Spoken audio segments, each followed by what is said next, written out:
పవిత్ర భారత భూమి మా తల్లి, ఈ మట్టి మా ప్రాణం. ధర్మాన్ని కాపాడడం మా కర్తవ్యం, దేశాన్ని రక్షించడం మా బాధ్యత. నేను శివాజీ, ఒక రాజుగారు, ఒక సంకల్పం.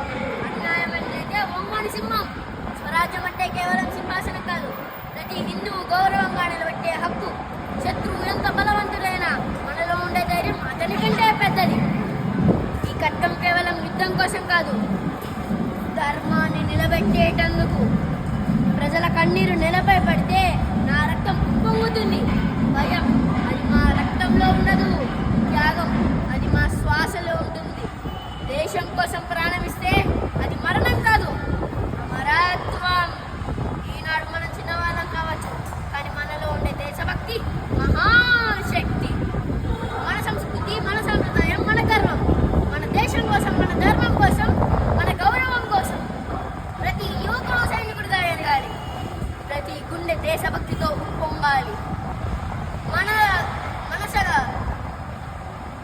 మన సంస్కృతి, మన మార్గం, ధర్మం, మన మన లక్ష్యం అఖండ భారతం. వందే మాతరం, వందే మాతరం. జై భవానీ, జై జై